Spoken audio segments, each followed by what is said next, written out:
नमस्कार दोस्तों, स्वागत है आप सभी का हमारे YouTube चैनल पर। पिछले वीडियो में हमने छत्तीसगढ़ के संदर्भ में मौर्य काल पढ़ा था। आज का हमारा टॉपिक है सातवाहन वंश, कुषाण वंश और मेघ वंश। आइए शुरू करते हैं आज का हमारा टॉपिक। मौर्य साम्राज्य के बाद सातवाहन वंश तक भारतीय इतिहास के बारे में हम थोड़ा सा पढ़ेंगे। इससे हमको मौर्य के बाद सातवाहन वंश तक समझने में आसानी होगी। मौर्य काल का अंतिम शासक हुआ बृहद्रथ। पुष्यमित्र शुंग ने सन 185 ईस्वी पूर्व मौर्य शासक बृहद्रथ की हत्या करके शुंग वंश की स्थापना की। इस शुंग वंश का अंतिम शासक हुआ देवभूति। इस देवभूति का एक मंत्री था वसुदेव, जिसने इसकी हत्या करके कण्व वंश की नींव रखी। इस कण्व वंश के अंतिम शासक सुमर्सन की हत्या सिमुक ने की और सातवाहन वंश की नींव रखी। इस प्रकार एक नवीन ब्राह्मण वंश सातवाहन की स्थापना हुई, जिसका संस्थापक सिमुक हुआ। इनकी राजधानी प्रतिष्ठान पैठण थी, जो वर्तमान महाराष्ट्र में है।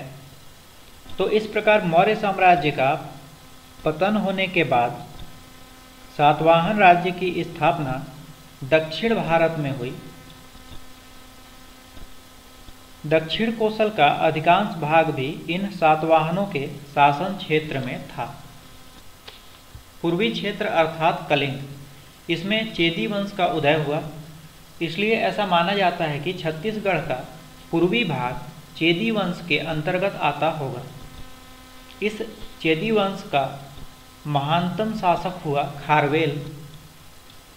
इसको कुशल इसलिए भी कहा जाता है क्योंकि 3री शताब्दी ईसा पूर्व मगध का शासक महापद्मनंद कलिंग से जैन तीर्थंकर ऋषभदेव की मूर्ति ले गया था, जिसको वापस लाने में खारवेल सफल रहा था। एक और बात, इस चेदी वंश की स्थापना महामेघवाहन ने की। इसकी जानकारी हमें खारवेल के हाथी गुम्फा अभिलेख से होती है। निश्चित ही इस सातवाहन वंश में एक राजा अपीलक हुए होंगे। इस राजा अपीलक की मुद्रा मल्हार बिलासपुर और बालपुर जांजगीर चांपा से प्राप्त हुई है। देखिए, जब आप भारतीय इतिहास पढ़ेंगे तो आपको सातवाहन वंश में राजा अपीलक का वर्णन नहीं मिलेगा और ना ही सातवाहन वंश के अभिलेखों में इनका कोई उल्लेख है। किंतु पौराणिक साक्ष्य या इनके विवरण कह लें, इनसे हमें अपीलक के सातवाहन राजा होने के प्रमाण मिलते हैं। मुद्राओं में छत्तीसगढ़ से सातवाहन कालीन रोम की स्वर्ण मुद्राएं भी मिलती हैं।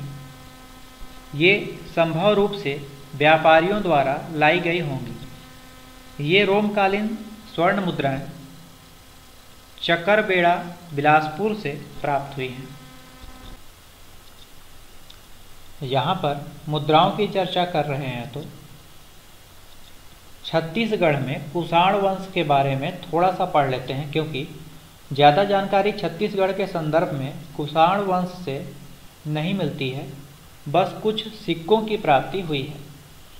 ये जो कुषाण वंश था सातवाहन वंश के समकालीन था।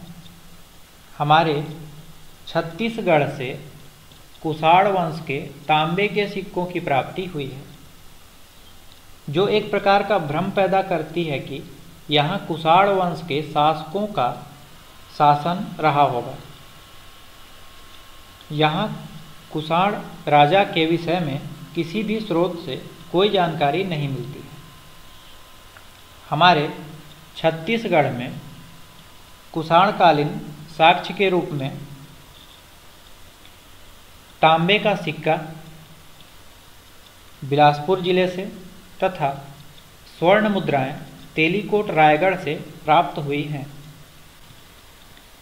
फिर से आते हैं हम सातवाहन वंश की ओर। आगे हम शिलालेख और काष्ठ स्तंभ लेख कहाँ से प्राप्त हुए हैं इसके बारे में पढ़ेंगे। इसके पहले ये जानते हैं अभिलेख क्या होते हैं। पत्थर, धातु या कोई और कठोर सतहों पर उत्कीर्ण किए गए पाठन सामग्री को अभिलेख कहा जाता है। प्राचीन समय के ऐसे कई लेख हमें प्राप्त हुए हैं जिनमें पत्थरों या ठोस सतहों पर कुछ लिखा हुआ प्राप्त हुआ है। शिलालेख की बात करें तो शक्ति के निकट गुंजी, यहाँ पर ऋषभ तीर्थ भी है, यहाँ से प्राप्त शिलालेख में एक राजा कुमार वरदत्तश्री का उल्लेख किया गया है। ये राजा वरदत्तश्री संभवतः ही सातवाहन कालीन थे। अगला है काष्ठ स्तंभ लेख। छत्तीसगढ़ में किरारी जांजगीर चांपा जिले में सातवाहन कालीन काष्ठ स्तंभ लेख प्राप्त हुआ है, जो वर्तमान रायपुर में महंत घासीदास संग्रहालय में संरक्षित है।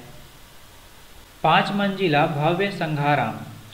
एक चीनी यात्री था युआन च्वांग। इसके उल्लेख से हमें जानकारी मिलती है कि दक्षिण कौशल की राजधानी के निकट एक पर्वत पर सातवाहन राजा ने एक सुरंग खुदवाकर प्रसिद्ध बौद्ध भिक्षु नागार्जुन के लिए 5 मंजिला संघाराम का निर्माण कराया था।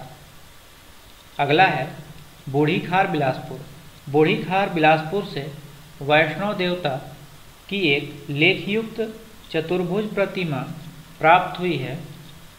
इसमें राजा वेदश्री की जानकारी मिलती है। छत्तीसगढ़ के अनेक स्थानों से तांबे के आयताकार सिक्के प्राप्त हुए हैं, जिसमें एक ओर हाथी तथा दूसरी ओर स्त्री या नाग अंकित किया हुआ है, जो सातवाहन कालीन है।